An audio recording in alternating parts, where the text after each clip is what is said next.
Perkenalkan, nama saya Siti Akhiria Septiani, NIM 1911290015, Prodi Tadris Bahasa Indonesia kelas 3A. Saya dari IAIN Bengkulu. Baiklah, di sini saya memenuhi tugas UTS mata kuliah Teori Belajar Bahasa, dosen pengampu yaitu Ibu Iksir Elia MPD.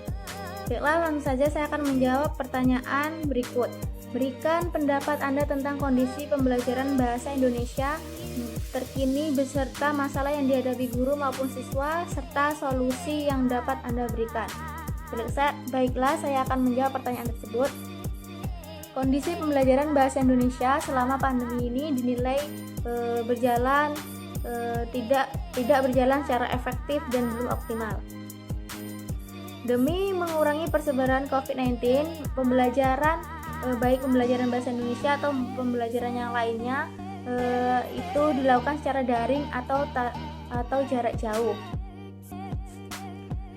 Dalam pembelajaran bahasa Indonesia perlu diketahui bahwa banyak prakteknya. Mungkin kita harus berbicara secara baik dan benar dengan mempraktekkan membaca pidato, puisi, atau praktek membuat kontes drama. Mungkin terkendala sekarang ini pembelajaran bahasa Indonesia banyak terkendala karena kurangnya tatap muka, yaitu semua dialihkan dengan online. Namun kendala apa saja sih yang bisa terjadi saat pembelajaran bahasa Indonesia atau pembelajaran lainnya kalau kita belajar secara online ini? Mungkin kendala seperti akses jaringan yang kurang mendukung, kuota yang cepat habis, dan sering pemadaman listrik di daerah masing-masing karena perubahan cuaca ke hujan yang sering terjadi di daerah masing-masing. Mengenai pembelajaran online atau sampai saat ini pada masa pandemi ini mungkin kurang efektif dan kurangnya optimal karena kemarin sebelum kita masuk ke pembelajaran online, kita merasakan pembelajaran offline. Nah, itu saja kadang pembelajaran bisa dicerna, kadang juga tidak bisa dicerna. Apalagi saat sekarang ini online. Nah, materi bisa kita cerna dengan baik, kadang juga tidak. Mungkin sebagian orang dapat mencerna materi tersebut, tapi sebagian orang banyak juga banyak yang tidak memahami apa itu pembelajaran dalam pembelajaran online tersebut. Dan pembelajaran bahasa Indonesia juga sekarang ini mungkin kurang diminati siswa karena pembelajaran bahasa Indonesia itu mungkin gurunya terlalu menerangkan itu saja, atau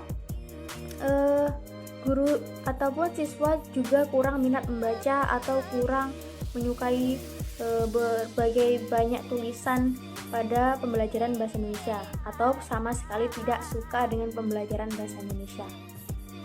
Adapun juga saat pembelajaran online mungkin tugas terlalu bertumpuk-tumpuk sehingga siswa juga terlalu kesulitan.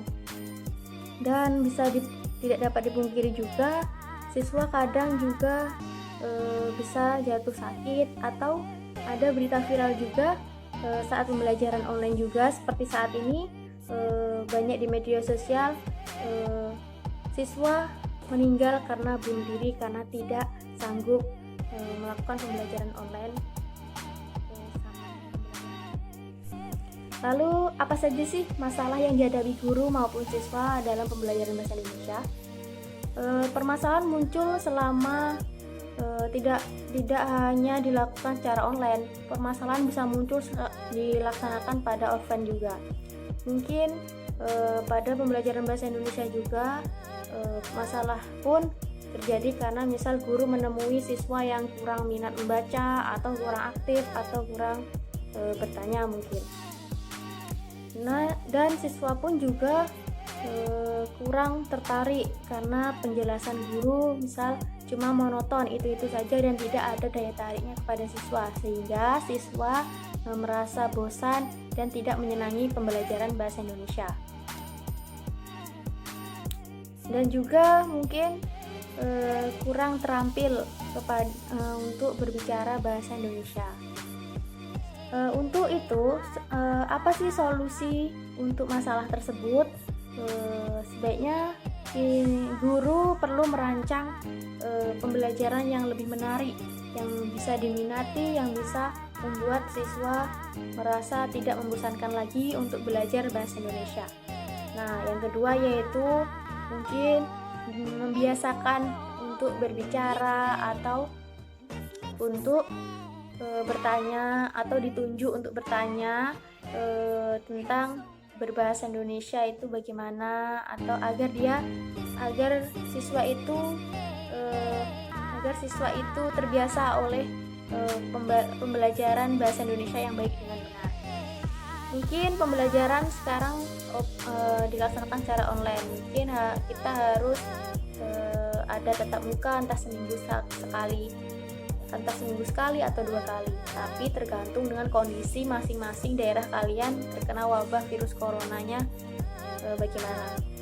Dan tidak lupa selalu memakai masker dan selalu mengikuti protokol kesehatan. Mungkin hanya itu yang bisa saya sampaikan. Lebih dan kurangnya saya mohon maaf. Kesalahan datangnya dari saya, kebenaran datangnya dari Allah. Sekian, terima kasih. Wassalamualaikum warahmatullahi wabarakatuh.